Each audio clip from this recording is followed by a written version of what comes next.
Fighter detergent.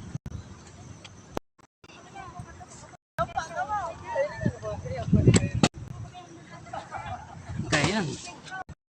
Kuya Brian, alam mo ba na ang F-5 Freedom Fighter jet? Noong unang bahagi ng 1960s, nakakuha ang Pilipinas ng mga F-5 jet para sa Philippine Air Force upang palakasin ang kakayahan ng bansa sa air defense, na pangunahing ginamit bilang fighter interceptors at ground attack craft. Ito namang coastal patrol craft ang pagbuo at paggawa nito ng Marcelo Fiberglass Corporation noong 1976 ay tugon sa programang Self-Reliant Defense Posture ng Administrasyong Marcos na inilunsad noong 1970s. Ito namang mini cruiser ang pagbuo at paggawa nito ng Delta Motors Corporation ay tugon din sa programang Self-Reliant Defense Posture ng nasabing administrasyon na inilunsad noong 1970s. Ang 2.75-inch multiple rocket launcher, Sumpak, binuo ito noong unang bahagi ng 1980s bilang bahagi ng SRDP. M151 ay isang quarter-ton multi-purpose utility tactical truck.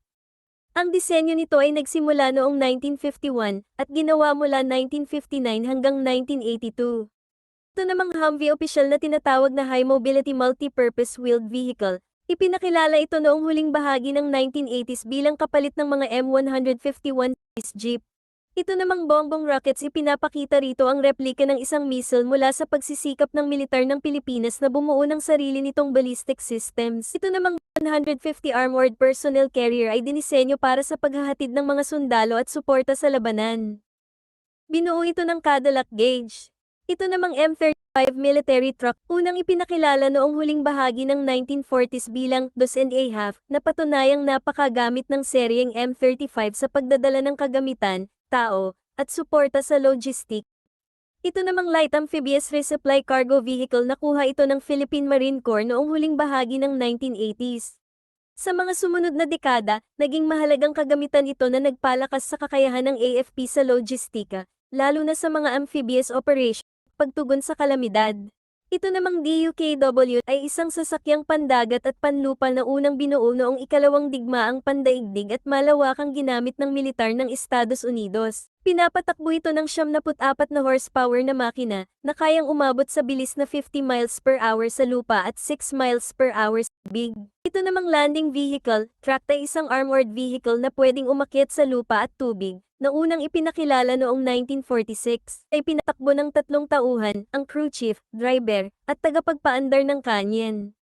Ito namang landing vehicle, truck, howitzer ang mga LVT ng Philippine Marine Corps ay unti-unting inalis sa serbisyo noong kalagitnaan ng 1990s.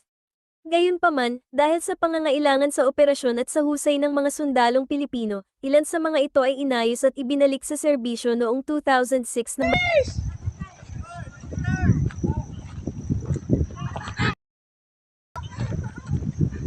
Ikot-ikot si Tuyo.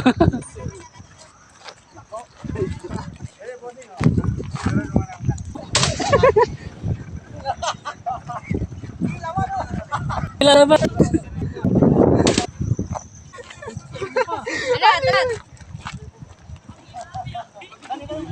What's up?